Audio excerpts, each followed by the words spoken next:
ऐसे ही लेटा हुआ था दया। ये पैर ऐसे ऊपर, हाँ, और गर्दन ऐसे पीछे पीछे की तरफ। ओह। और दया, अगर किसी इंसान को अपने आप को गोली मारनी होगी तो स्वाभाविक रूप से उसे थोड़ा सा आगे की तरफ झुकना पड़ेगा। खड़े, आगे की तरफ झुक। अरे क्या मुसीबत है डॉक्टर साहब? अरे मुसीबत कुछ नहीं है, जो कह रहा हूँ कर, आगे झुकना। कैसे झुकूं? अटक जाऊंगा। अरे पैर नीचे कर यार। हाँ। ऐसे ऐसे, ये। अब जैसे सौरभ ने अपने आप को गोली मारी थी ना, वैसे गोली मार। लेफ्ट हैंड से नहीं, राइट हैंड से। सौरभ लेफ्ट हैंडेड था। नहीं, सौरभ राइट हैंडेड था। वो राइट हैंडेड था, ये आपको कैसे पता चला? दया, मैंने सौरभ का ड्रिंक का ग्लास अच्छी तरह से चेक किया है। उस पे जितने भी फिंगरप्रिंट्स हैं सौरभ के, वो सब राइट हैंड के। इसलिए मैं कहता हूँ कि सौरभ राइट हैंडेड था।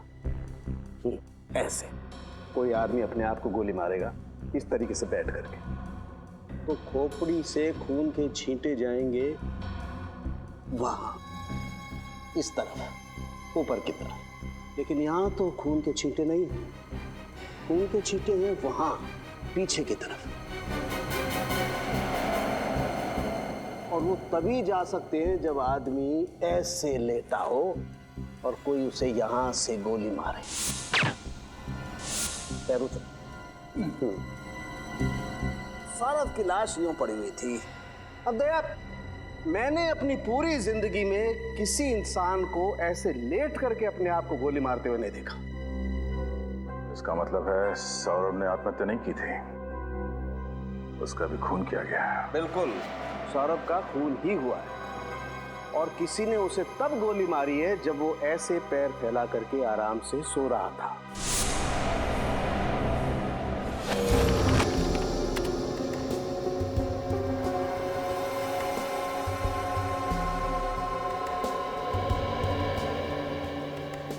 अभिजीत, सौरभ और यश के जूतों में मिली मिट्टी मैच नहीं करती है, अलग अलग है।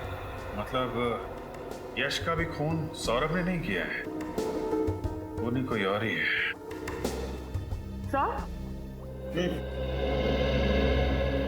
फार्म हाउस में जो बाल मिला था उसकी डीएनए रिपोर्ट आ चुकी है। ये बाल किसी लड़की का है।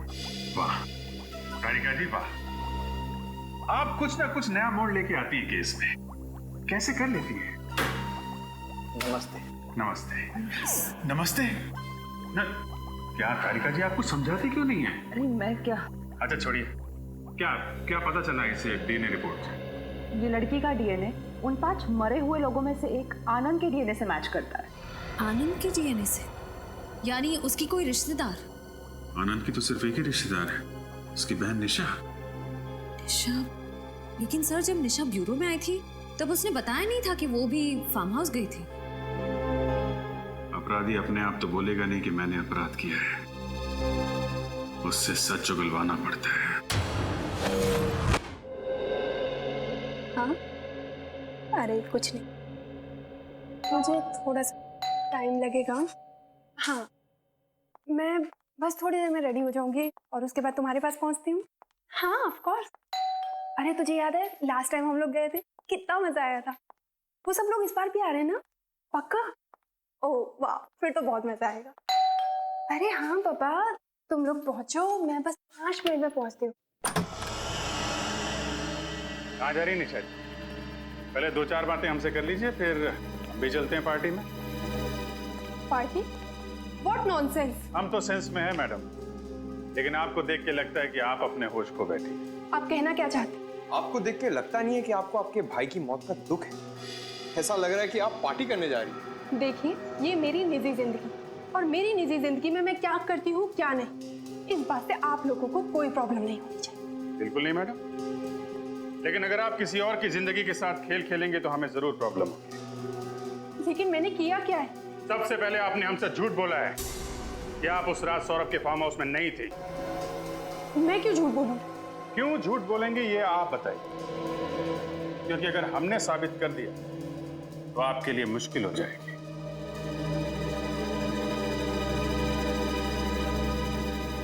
बोलिए बोलिए बोलिए, आराम से बोलिए। हम समझते हैं कि मुंह से सच निकलने को थोड़ा वक्त लगता है। लेकिन आपके पास सबूत क्या है इसका? फोरेंसिक रिपोर्ट है हमारे पास जो साफ साफ साबित करती है कि आप उस वक्त फार्म हाउस में थी। अगर आपको वो रिपोर्ट देखनी है चलिए हमारे साथ ब्यूरो। हाँ, मैं उस दिन फार्म हाउस गई थी, लेकिन इस खून से मेरा कोई लेना देना नहीं। हमें सब कुछ पता चल चुका है निशा जी। आपके भाई के साथ आपकी बनती नहीं थी, प्रॉपर्टी का केस चल रहा था, और उसकी मौत के बाद आपका रास्ता साफ हो गया और प्रॉपर्टी आपके नाम हो गई। हाँ, ये बात सच है कि मेरी और आनंद की बिल्कुल नहीं बनती। तो फिर आप वहां फार्म हाउस क्यों गई? क्योंकि सौरभ और बाकी लोगों ने मुझे फोर्स किया, कहने लगे कि इतने सालों के बाद मिल रहे तो तुझे आना ही होगा। मैं गई जरूर थी, लेकिन मैं थोड़ी देर बाद ही वहां से निकल गई। क्यों? क्योंकि उस रात आनंद और मेरा झगड़ा हुआ था और मेरा मूड ऑफ हो गया, तो मैंने वहां से जाना ही जरूरी समझा। ये बात आपने पहले क्यों नहीं बताई हमें? मैं डर गई। मुझे लगा कि अगर मैं आप लोगों को ये बात बताऊंगी तो आप लोग उल्टा मेरे ऊपर ही शक करने लगेंगे। वहां से निकलने के बाद आप कहाँ गए? उसके बाद मैं घर पे आकर सो गई थी। वाह, बहाना अच्छा बनाया ताकि किसी गवाह की जरूरत ना पड़े। लेकिन जब तक ये केस सॉल्व नहीं हो जाता आपको ब्यूरो में रहना पड़ेगा।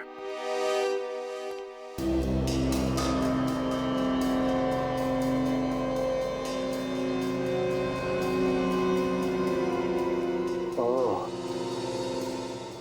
तारिका, हाँ सर। ये देखो। उनकी चीटें सर? नहीं नहीं तारिका, ये खून की छींटे नहीं है, ये ऊपर से टपकी हुई खून की बूंदें हैं। मतलब? छींटे अगर होते हैं तो ऐसे फैल जाते हैं, लेकिन ये ऊपर से टपकी हुई खून की बूंद है।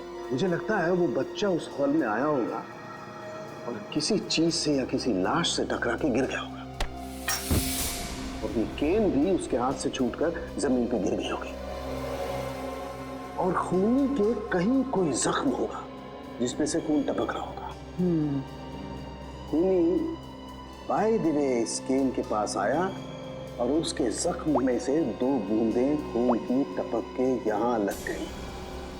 हम इस खून को चेक कर लेते हैं जैसे बाकी के खून का सैंपल लिया था, फिर मैच करके देखेंगे आखिर ये खून है किसका।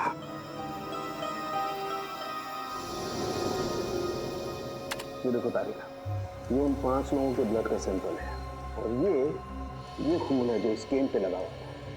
एक काम करो, अपने रिकॉर्ड में चेक करो कि किसी से मैच होता है क्या। हेलो अभिजीत। हाँ डॉक्टर साहब, छड़ी पे जो खून मिला था क्या पता चला उसके बारे में?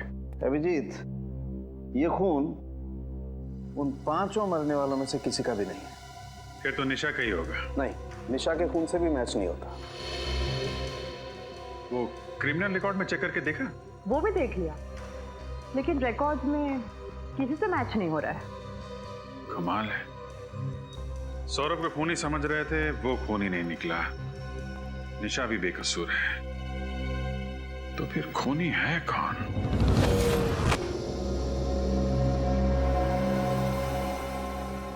एक बात तो पक्की है कि इन 5 में से किसी ने भी किसी को नहीं मारा और ना ही किसी ने आत्महत्या की है। सर, जिस किसी ने भी ये किया है उसे पहले से मालूम था कि ये 5 दोस्त उस फार्म हाउस में एक ही छत के नीचे मिलने वाले थे। मगर इन 5 को क्यों मारा? 5 को क्यों मारा? ऐसे भी क्या दुश्मनी? सर, ये 5 कॉलेज के टाइम के दोस्त थे सर। मतलब जो कुछ भी हुआ कॉलेज में हुआ, पर अब इन 5 की मौत के साथ वो राज भी दफन हो गया। सर, सौरभ के माता पिता। नमस्ते, माफ कीजिए हमें, हम आप लोगों को थोड़ी तकलीफ दे रहे हैं। बात यह है कि आपके बेटे के खूनी तक पहुंचने के लिए हमें आपकी थोड़ी मदद चाहिए। क्या आपके बेटे का किसी के साथ कोई झगड़ा वगड़ा था? किसी से कोई दुश्मनी? नहीं, दुश्मनी का तो सवाल ही नहीं उठता। बहुत बहुत शांत स्वभाव का था सर वो, किसी से ज्यादा बातें भी नहीं करता था वो। अच्छा ये बताइए कि आपका बेटा सौरभ डॉक्टर मुकेश के पास इलाज के लिए जाता था? जी हाँ। लेकिन क्यों?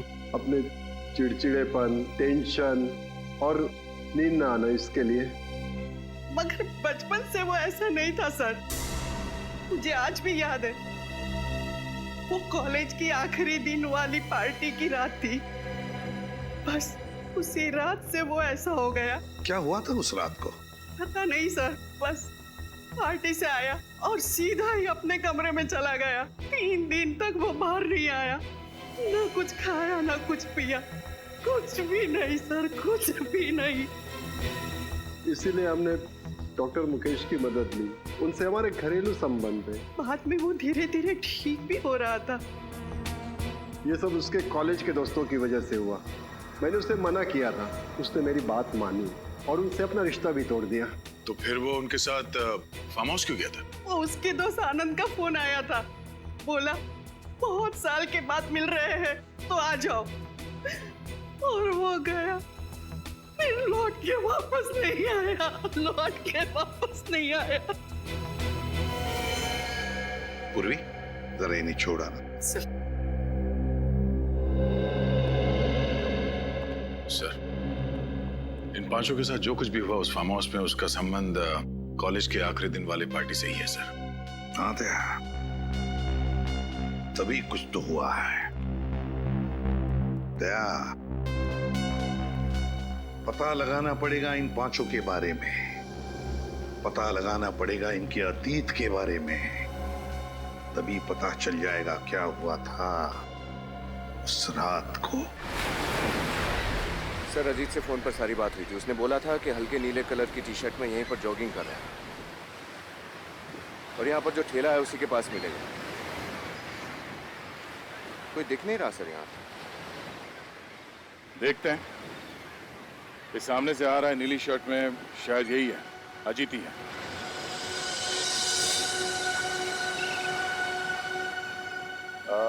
मिस्टर अजीत। जी हाँ, आप लोग CID से? जी। कहिए सर, मैं आपकी क्या मदद कर सकता हूँ? हमें इन 5 के अतीत के बारे में कुछ जानकारी चाहिए थी, इसलिए हम आपसे मिलने आए। जी हाँ, ये मेरे कॉलेज में थे, सेम बैच। इनमें सौरभ को मैं अच्छी तरह से जानता हूँ। कहिए सर, क्या हुआ? इन 5 का खून हो गया है। खून? 5 का एक साथ? आप इन्हें अच्छी तरह से जानते थे, तो क्या आप बता सकते हैं कि कॉलेज के आखिरी दिन में जो पार्टी हुई थी उसमें क्या हुआ था एग्जैक्टली? उस रात, अरे इन 5 ने तो हंगामा किया था। इन्होंने शराब पीकर गाली गलौज किया था और कॉलेज के ट्यूबलाइट व शीशे तोड़ दिए थे, इसलिए कॉलेज के डीन ने इन्हें कॉलेज से बाहर निकाल दिया था। तो कैंपस से निकाले जाने के बाद ये लोग कहाँ गए होंगे, कुछ अंदाजा है? सर पक्का तो पता नहीं, मगर ये लोग गुस्से में चिल्ला चिल्ला कर कह रहे थे कि हमें भी इस घटिया पार्टी में नहीं रहना, हम जा रहे हैं सौरभ के फार्म हाउस पर, वहाँ शानदार पार्टी करेंगे। शायद वहीं गए होंगे। ठीक है, आपकी जानकारी के लिए बहुत बहुत धन्यवाद। Thank you. Yes sir. Sir, उस रात ये 5 दोस्त एक साथ सौरभ के फार्म हाउस गए थे और इन लोगों ने हद से ज्यादा पी रखी थी। उस रात फार्म हाउस के रास्ते में जरूर कुछ हुआ था, जिसकी वजह से सौरभ को गहरा सदमा लगा। पता करना पड़ेगा कि हुआ क्या था उस रात।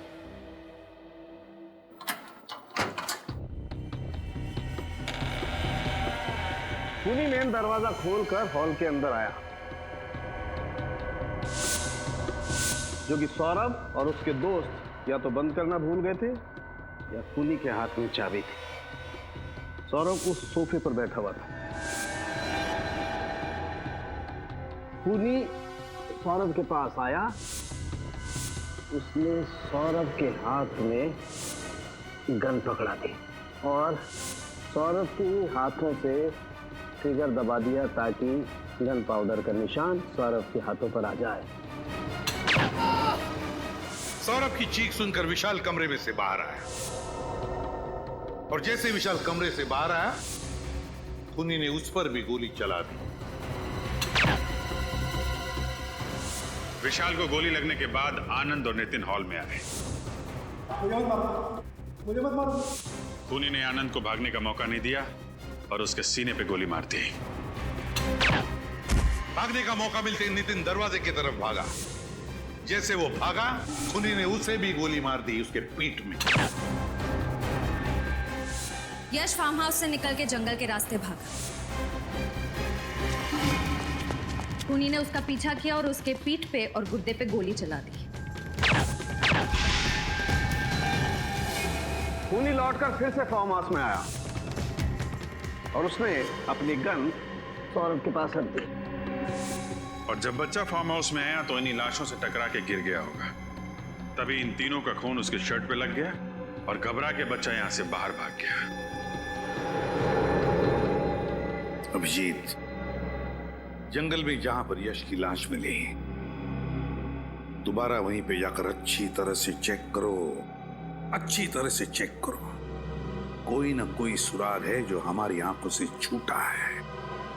ढूंढो उस सुराग को। फार्म हाउस शहर से काफी दूर है, पैदल तो नहीं आया होगा कोई। फिर यही वो जगह है जहां से हमें यश की लाश मिली थी सर। यहाँ से एक काम करते हैं, आसपास अच्छी तरह से चेक करते हैं, कुछ ना कुछ तो जरूर मिलेगा। देखो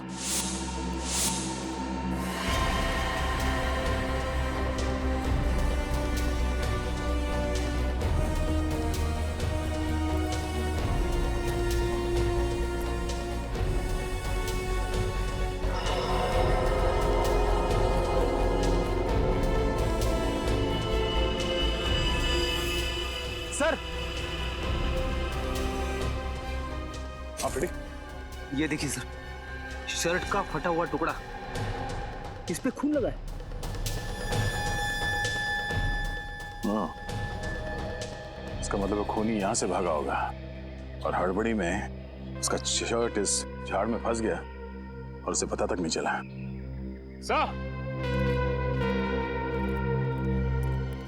सचिन, ये देखिए सर, बाइक के टायर के निशान से। इसका मतलब है खूनी बाइक से यहाँ पे आया होगा। यहाँ पे बाइक पार्क करके जंगल के रास्ते से वो फार्म हाउस गया और फिर वहां पे खून करने के बाद फिर इसी रास्ते से बाइक पे बैठ के भाग गया।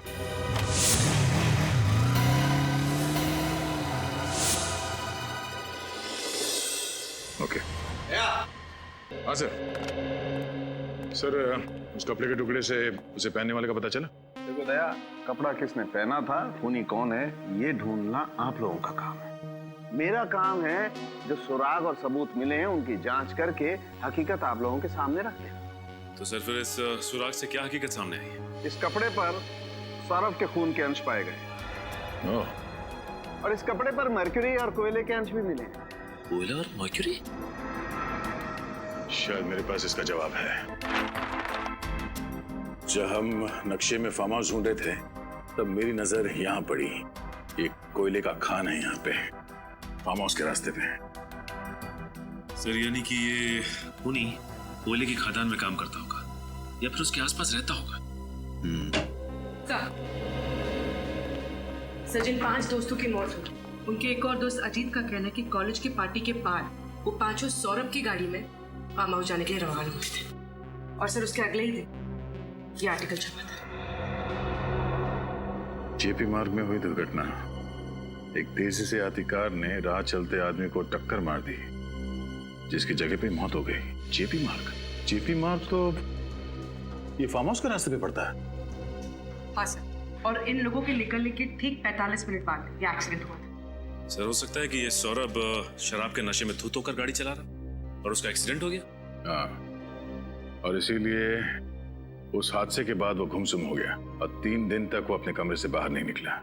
सो ये देखिए, इसमें यह भी लिखा हुआ है कि मरने वाले का 12 साल का बेटा इस एक्सीडेंट का चश्मदीद गवाह था, लेकिन गाड़ी चलाने वाला और उसके साथी वहां से भाग गए और कभी कानून के हाथ नहीं लगे। एक बात और सर, जिस आदमी का एक्सीडेंट हुआ था वो विजयनगर बस्ती में रहता था। विजयनगर बस्ती, और वो भी इस कोयले के खान के पास ही है।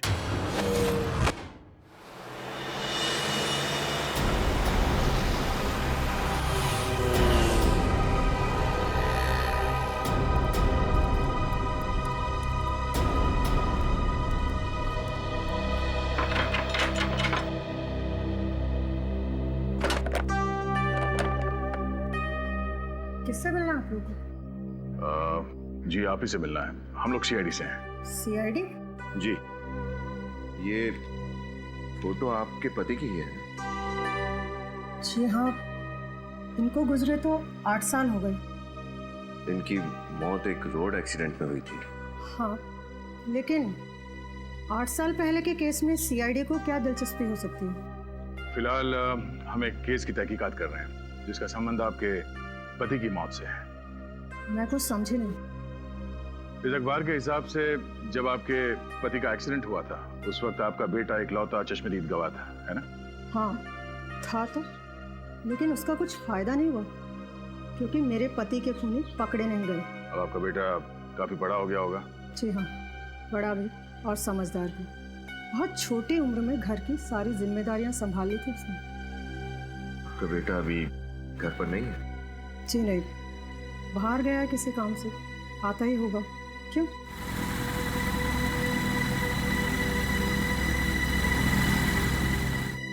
ये लीजिए, आ गया मेरा बेटा। सीआईडी।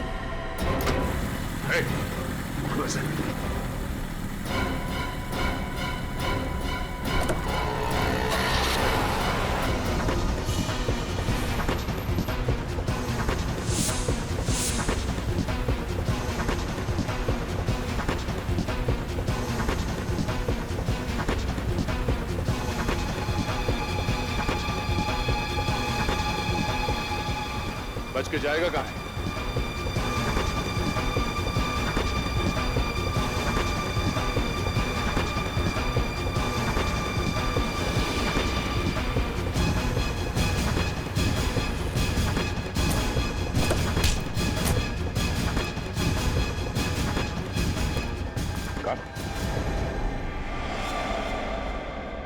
सर ये तो डॉक्टर मुकेश का असिस्टेंट है।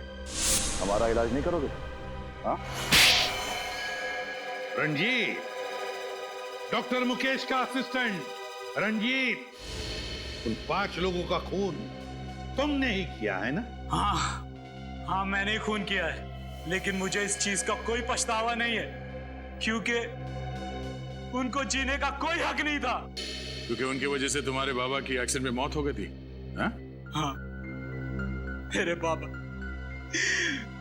बाबा ने मेरे आंख के सामने दम तोड़ा।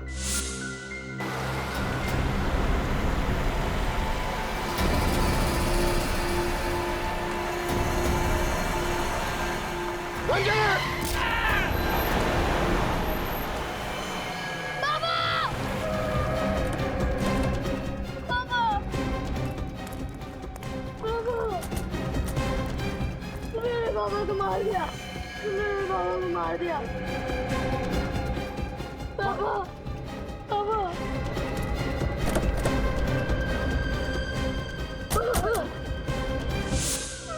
मैं उन्हें बचा भी नहीं सका, लेकिन वो 5 लोग बचा सकते थे। वो 5 गाड़ी से नीचे उतरे, मेरे पापा को तड़पता हुआ देखे हॉस्पिटल लेके जाने के बजाय वापस गाड़ी में बैठ के भाग गए। और इतने सालों के बाद भी तुम्हें उनका चेहरा याद रहा? एक एक का चेहरा मेरे आंख के सामने था और अचानक एक दिन सौरभ मेरे सामने आ गया।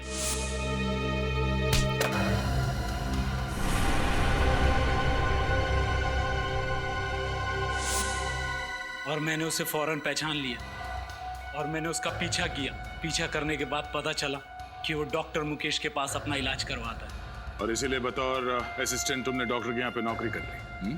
हाँ, एक दिन मेरे हाथ सौरभ की फाइल लगी जिसमें सौरभ ने एक्सीडेंट वाली बात कही थी और उसने डॉक्टर से कहा था कि उस एक्सीडेंट की वजह से मेरे बाबा की मौत हो गई। और फिर मेरा शक यकीन में बदल गया।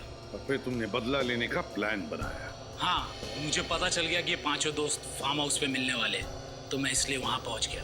और सुबह तक इंतजार किया कि कब सब सो जाएंगे और तुम अपना बदला ले लो। पर सौरभ की गन वो तुम्हें मिली कहां से? एक दिन पहले जब सौरभ क्लिनिक आया था, मैंने उसकी चाबी चुरा ली और फिर गाड़ी में से गन, फिर चाबी मैंने टेबल पे हिसाब से रख दी थी। सब कुछ प्लान के मुताबिक चल रहा था, फिर भी आप लोगों को पता चल गया। तुम्हें क्या लगा इतना आसान है सीआईडी को बेवकूफ बनाना? 5 लोगों के खून करने के बाद भी तुम्हें कोई पछतावा नहीं? मेरे बाबा को मारने के बाद उन्हें कोई पछतावा हुआ? मुझे अनाथ करके वो लोग चैन की जिंदगी जी रहे थे। ये अन्याय था और मुझे न्याय चाहिए था, न्याय। तुम्हारे बाबा के साथ जो कुछ भी हुआ उसका हमें जरूर अफसोस है, लेकिन किसी की जान लेने का तुम्हें कोई हक नहीं। कानून को तुमने अपने हाथ में ले लिया, उन 5 लोगों का खून किया। अब तुम्हें तो फांसी ही होगी, फांसी।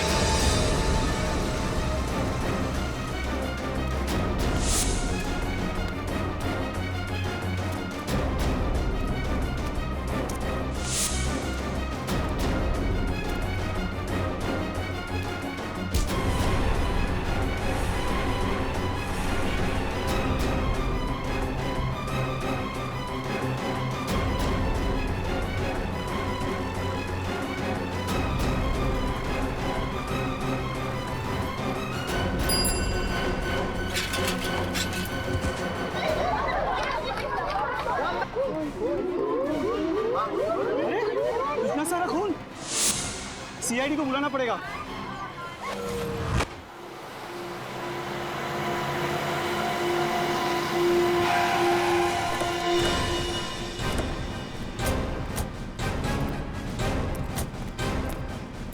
पीछे हटिए, एक्सक्यूज मी, पीछे हटिए, हटिए हटिए।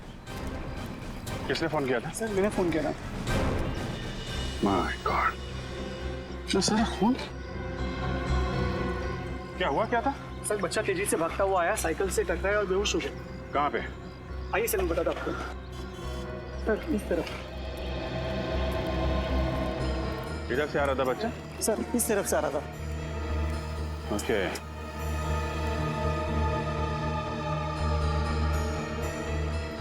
सर। हाँ? सर लगता है वो खून बच्चे का नहीं है सर। क्या? खून बच्चे का नहीं है? नहीं सर, उसके शरीर पे कोई चोट के निशान नहीं है। तो फिर ये खून आया कहाँ से? हटना बेटा, हटो बेटा। बेटा घबराओ मत बेटा, हैं? आपको कुछ नहीं होगा, हम लोग सीआईडी से हैं। ये खून कैसे लगा आपको? हाँ? हाँ? सर लगता है किसी गहरे सपने में जिसकी वजह से कुछ बोल नहीं पा रहा। सर लगता है ये बच्चा देख नहीं सकता। पंकज एक काम कर, लड़का इस डायरेक्शन से आया है ना, तुम इस तरफ जाओ और उधर जाके देखो कि कोई एक्सीडेंट वगैरह तो नहीं हुआ है। बेनी, बच्चे को फॉरेंसिक लैब लेके जाते हैं। सारों के साथ भी बताएंगे कि खून का राज क्या है।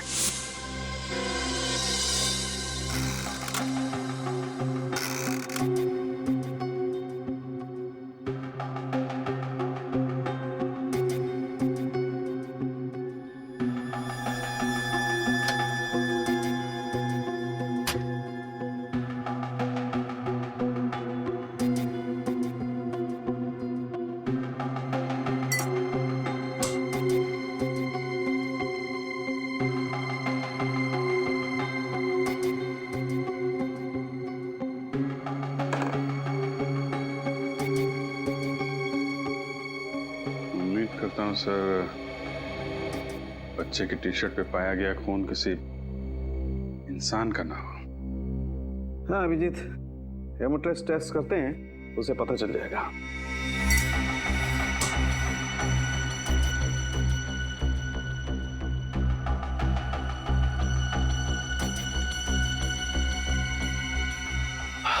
सॉरी अभिजीत, तुम्हारा मनचाहा जवाब नहीं दे सकता। इस शर्ट पर जो खून है वो इंसान का ही है। इंसान का खून है? बच्चे का तो नहीं है ना डॉक्टर साहब? नहीं, बच्चे का नहीं है, क्योंकि बच्चे को कहीं भी चोट नहीं लगी है। Thank God. पर इतना सारा खून आया कहां से होगा? क्या? हाँ तारिका। सर इस चप्पल पे जो मिट्टी लगी हुई है उस पर खून मिला हुआ है और उसके साथ साथ घास का तिनका भी। घास का तिनका? मतलब ये बच्चा किसी गार्डन वगैरह से आया होगा। अभी पता करते हैं। तारिका जरा टेस्ट। सर आश्रय, सर जिस जगह पर वो बच्चा मिला था मैंने आसपास का पूरा इलाका छान मारा, कहीं भी कोई हादसा या एक्सीडेंट नहीं हुआ है।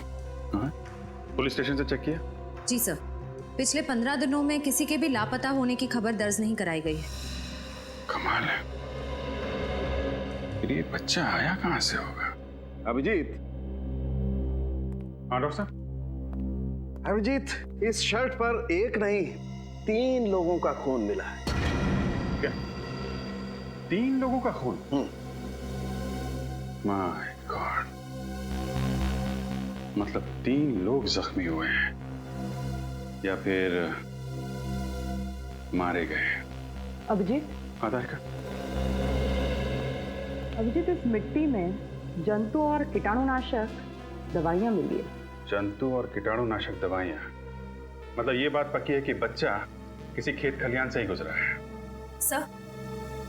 सर उस इलाके की छानबीन करते वक्त हमने वहां कुछ खेत और फार्म हाउसेस देखे थे। फार्म हाउस, घास का तिनका, जंतु और कीटनाशक दवाइयां, फार्म हाउस। वाह तारिका जी वाह, आपने तो हमारा काम आसान कर दिया।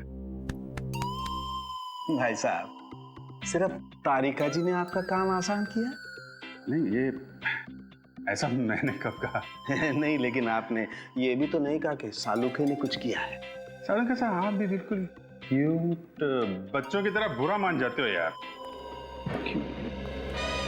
तारिका, ये अभिजीत मेरी तारीफ कर रहा था कि मेरी टांग खींच रहा था? अरे सर, आप भी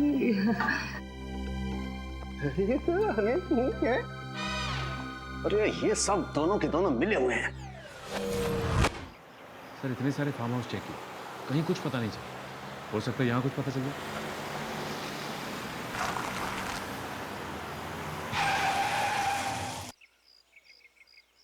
फार्म हाउस के अंदर गाड़ी पार्क्ड है, लगता कोई है अंदर। चलो देखते हैं।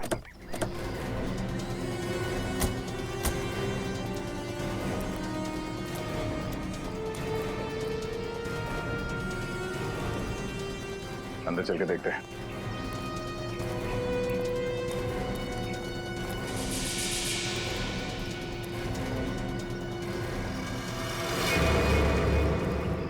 अरे ये तो इसी छोटे बच्चे की चप्पल लगती है।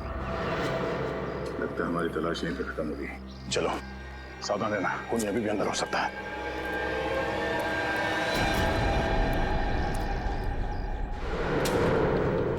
कोई है? हेल्प मी, बहुत दूर से आया हूँ। Help me.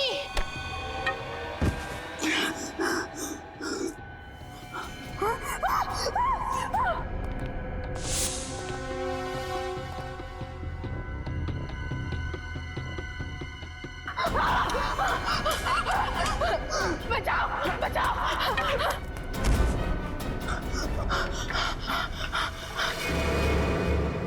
यहाँ पे कुछ भयानक हुआ है। देखो घर में कोई है क्या? चलिए।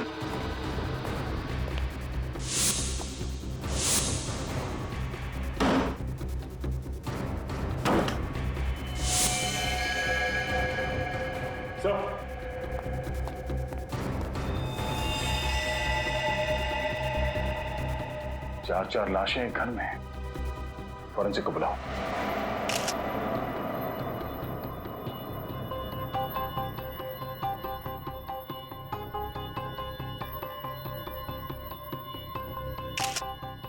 पीठ पर गोली लगी है। कम से कम 2-3 घंटे हुए होंगे इसे मरे। एक काम करो, इस घर की अच्छी तरह से तलाशी लो, एक भी सुराग छूटना नहीं चाहिए। ये है वो 2 लाशें।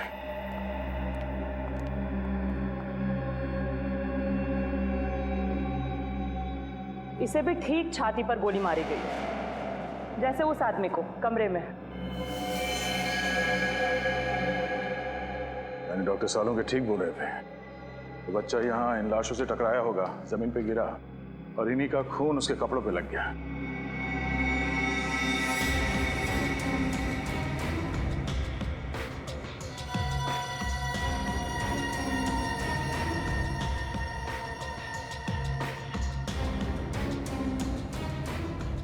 डॉक्टर तारिका, लगता है कि सारे खून इसी गन से हुई है। तो खूनी मर्डर वेपन यहाँ पे छोड़ के क्यों भाग गया?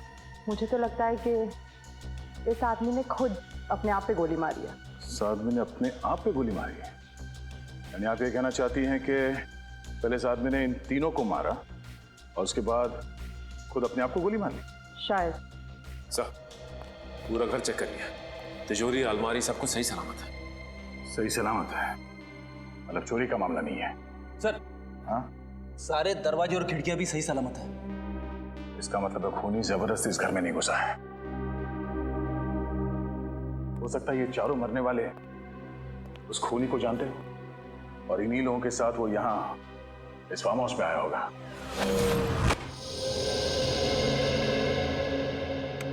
अरे क्या बात है डॉक्टर साहब, आज अकेले ही? क्यों, बहुत तकलीफ हो रही है? लैब अच्छी नहीं लग रही होगी, सुनी सुनी लग रही होगी। तारिका जी नहीं है ना? नहीं मेरे वो मतलब नहीं था। अरे मैं जानता हूँ तुम्हारा मतलब यार, तुम बोलते कुछ और हो, तुम्हारे मन में कुछ और होता है। अरे सर, मैं इन चारों लाशों के खून के पीछे का मतलब जानने आया हूँ। आपको मालूम है तो बता दो बस। तुम मुझसे क्यों पूछ रहे हो भाई? जाकर के तारिका जी से पूछ लो, वो बता देंगी तुम्हें सब कुछ। सर, आप तो बुरा मान गए। सारी दुनिया जानती है डॉक्टर सालुंखे के बगैर सीआईडी में आज तक एक केस भी सॉल्व नहीं हुआ है। अब आया ऊंट पहाड़ के नीचे, है ना? ऐसे बुला करो, अच्छे लगते हो। आओ बताता हूं। अभिजीत, ये जो चारों लाशें हैं, इनमें रायगर मोर्टिस अभी सेट होना शुरू हुआ है। लाशें अभी अकड़ना शुरू हुई और मेरे ख्याल से इनकी मौत सवेरे 7 से 9 बजे के बीच में हुई है। और ये बैलिस्टिक रिपोर्ट क्या कहती है? गोली इसी गन से चली है। चारों की मौत इस गन से निकली हुई गोली से हुई है और इस गन पर खून के छींटे भी हैं। सर, किसका खून है ये? सौरभ का खून है। सौरभ को पॉइंट ब्लैंक रेंज से गोली मारी गई है, जिसकी वजह से सौरभ का खून इस पर भी आकर के लग गया है। और एक बात, सिर्फ सौरभ के हाथ पर यहां गन पाउडर के निशान है। गन पाउडर सौरभ के हाथ में? तो आप ये कहना चाहते हैं कि सौरभ ने इन तीनों को गोली मारी और फिर खुद आत्महत्या कर ली? नहीं, मैं खुद कुछ नहीं कहना चाह रहा हूं, जो सबूत हैं वो कुछ कहना चाह रहे हैं। अब एक काम करो, बाकी का काम तुम खुद भी तो करो यार। हाँ ठीक है, करेंगे। हाँ, क्यों नहीं करेंगे? बाकी जो आप नहीं बता पा रहे हम डॉक्टर तारिका से पूछ लेंगे।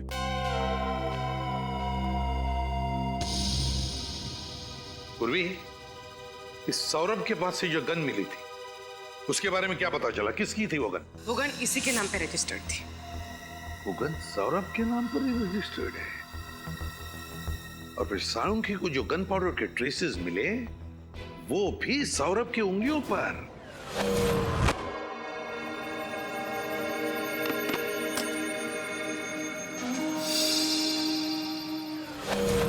सर, ये आनंद की बहन निशा जी आई।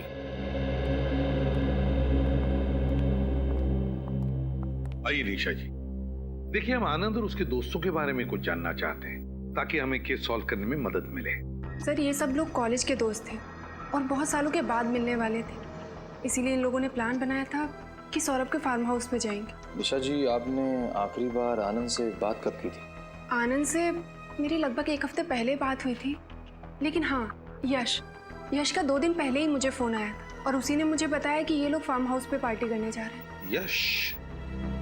ये यश कौन है? सर, यश भी उन लोगों का दोस्त है और ये सब लोग मिलकर उस दिन फार्म हाउस पर गए।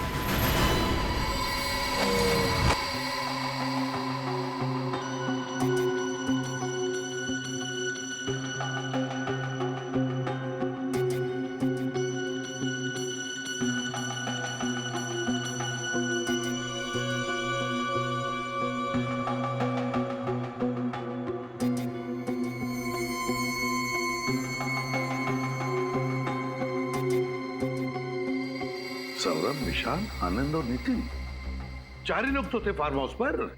4 नहीं सर, 5 लोग थे। 5 मतलब? यश भी तो था सर। यश भी इनके साथ था? लेकिन सर फार्म हाउस पे तो हमें सिर्फ 4 लाशें मिली थी। वही तो। सर तो फिर यश कहाँ गया होगा? और तो और सर, उसने किसी से कांटेक्ट करने की कोशिश क्यों नहीं की? यश के टेलीफोन नंबर्स है ना तुम्हारे पास? घर का सेलफोन नंबर वगैरह? हाँ सर।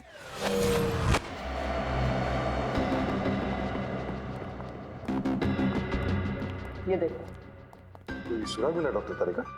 पता नहीं कितने काम का है, लेकिन थोड़ा अजीब जरूर है। क्यों? अजीब क्या है? इस बाल की लंबाई देखो। यहाँ पर जितने भी लोग मरे थे, उनमें से किसी के भी बाल इतने लंबे नहीं थे।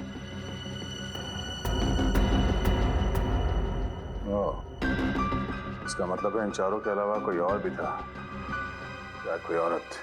अब ये तो इस बाल के डीएनए टेस्ट से ही पता चलेगा। सर, मोबाइल बंद।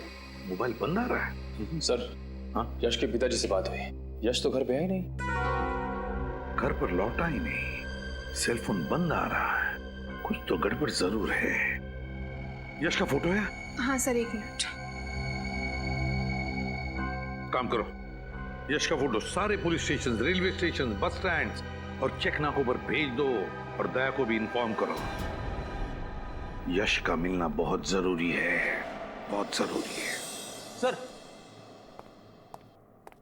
ये दवाइयां और प्रिस्क्रिप्शन लेटर मिला है। इस पे सौरभ का नाम लिखा है। सौरभ, और प्रिस्क्रिप्शन दिया है डॉक्टर मुकेश ने। ये दवाई दिखाइए। ये दवाइयां तो अक्सर उन लोगों को दी जाती है जो डिप्रेशन और टेंशन के शिकार होते हैं। वाह, तो सौरभ को किस बात की टेंशन थी, अब वो तो ये डॉक्टर मुकेश ही बताएंगे।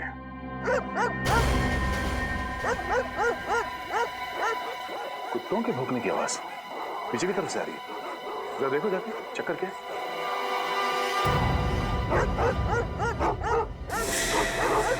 भौंकने की आवाज इधर से आ रही है। किस तरफ?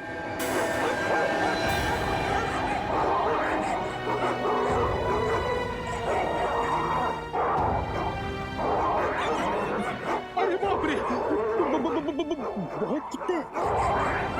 हाँ फ्रेडी, लेकिन डरने की जरूरत नहीं। वहां पे कुछ है।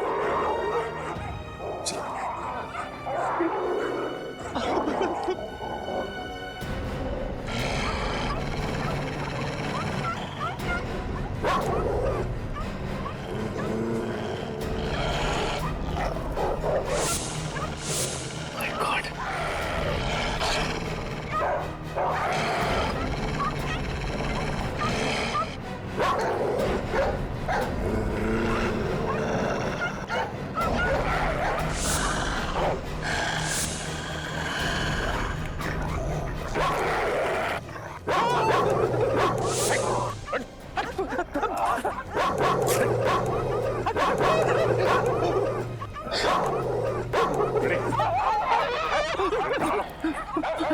ये ऐसे नहीं मानेंगे।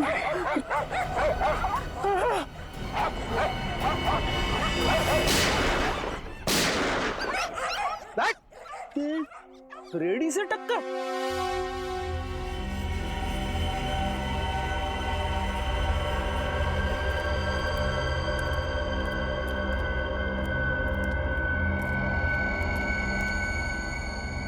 अरे, ये तो यश है, सौरभ का 5वां दोस्त, जिसे ढूंढ रहे थे, उसी की लाश मिली। हाँ फ्रेडी, हमें लग रहा था कि ये यश अपने दोस्तों का खून करके भाग रहा है, लेकिन ये तो अपनी जान बचाने के लिए भाग रहा था। आपको ऐसा क्यों लग रहा है? ये देखो फ्रेडी, ये इसकी पीठ में यहाँ पीछे से गोली मारी गई है और एक गोली यहाँ किडनी के पास। लेकिन एक बात समझ में नहीं आ रही है, ये सारे खून कर कौन रहा है? Sir I.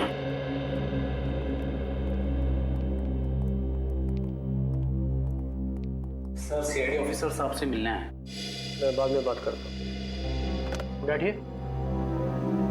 Thank you doctor. Mister Saurabh का इलाज आप ही करते हैं? हाँ, कई सालों। ये दवाइयां आप ही ने सौरभ जी को प्रिस्क्राइब की थी? जी हाँ। क्या बीमारी थी सौरभ को? डिप्रेशन, बेचैनी, टेंशन लेना। लेकिन आप ये सब मुझसे क्यों पूछ रहे हैं? दरअसल एक फार्म हाउस में हमें सौरभ की लाश मिली। लाश? कैसे हुआ? पक्का तो कुछ नहीं कह सकते, लेकिन अभी सिर्फ इतना पता चला है कि उसकी मौत गोली लगने की वजह से। गोली चलाई गई उस पर? सिर्फ उनका ही नहीं, उनके 4 दोस्तों का भी खून हुआ। पर हमें शक है, पहले उन्होंने उन चारों की जान ली, फिर अपने आप को भी मार दिया। मुझे नहीं लगता कि सौरभ ने किसी का खून किया होगा। मैं कई सालों से उसका इलाज कर रहा हूँ और उसकी हालत में काफी सुधार था। लेकिन पूरी तरह से तो ठीक नहीं हुआ। लेकिन उससे ऐसी कोई बीमारी नहीं थी कि इंसान उस बीमारी में किसी का खून कर दे। उसकी दवाइयों का भी कोई साइड इफेक्ट नहीं था। लेकिन सर वो तो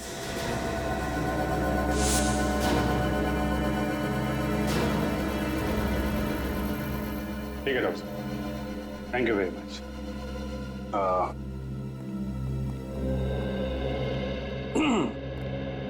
छोड़ने नहीं चलोगे?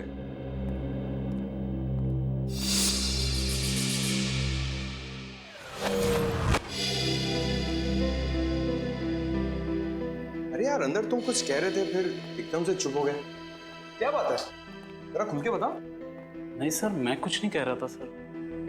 देखो, सौरभ के बारे में जो कुछ भी जानते हो मैं बता दूं। देखिए सर, मुझे ये सब मामले में मत घसीटिए सर। मैं गरीब आदमी हूँ सर, मेरी एक बूढ़ी माँ है सर। कुछ नहीं होगा तुम्हें, ये मेरा वादा है। जो कुछ जानते हो सच सच बता दो। घबराओ मत, आओ, बता दो सब कुछ। क्या जानते हो? सर देखिए सर, सौरभ जी की सबसे बड़ी प्रॉब्लम जो थी सर, उनका गुस्सा था सर। उनकी प्रॉब्लम हाइपरटेंशन और डिप्रेशन नहीं था सर। सबसे बड़ा वीक पॉइंट उनका था गुस्सा सर। वो उस पर काबू नहीं कर पाते थे सर। हमारे सामने कभी कुछ ऐसा हुआ है? हाँ सर, एक बार हुआ था सर। हमारे यहाँ के एक पेशेंट पे उन्होंने हाथ उठा दिया था सर। क्यों? क्योंकि उनको ऐसा लगा सर उनका नंबर था और वो बीच में घुस गया सर। इतनी सी बात के लिए उन्होंने किसी पर हाथ उठा दिया? हाँ सर। लेकिन आपके डॉक्टर साहब ने हमें ये बात बताई नहीं, क्यों? सर सॉरी सर, मुझे नहीं पता सर। ठीक, तुम जा सकते। Thank you sir. Saurabh ji को गुस्सा बहुत आता था। सारे सबूत भिजवा दिए ना? हाँ सर। चलो सीधे ब्यूरो चलते हैं। हाँ भाई, क्या हाल? अरे सर, आप यहाँ? क्यों चौंक क्यों गए यार? अरे तुम्हारी मदद कर रहा हूँ यार केस में, यहाँ नहीं आ सकता क्या? अरे सर, मेरा कहने का मतलब वो नहीं था। वो मैं मतलब की बात करने के लिए आया हूँ। अच्छा ये बताओ कि तहकीकात करने के बाद तुम लोग किस नतीजे पर पहुंचे अब तक? सर देखने से तो यही लगता है कि सौरभ ने अपने दोस्तों का खून किया और उसके बाद अपने आप को गोली मार ली। कुछ ही घंटों में केस सॉल्व कर दिया हमने। कुछ ही मिनटों में बेवकूफ बन गए आप लोग। क्या कहना चाहते हैं? मैं जो कहना चाहता हूँ दया, वो तुम्हें वहां चल के दिखाऊंगा। आओ मेरे साथ।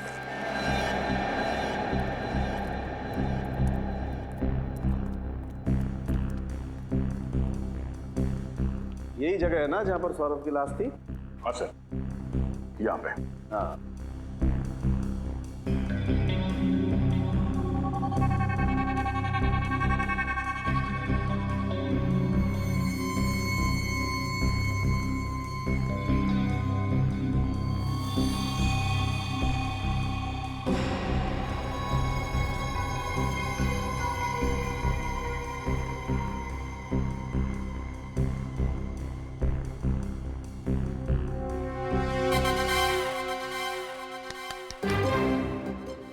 सौरभ बन जा।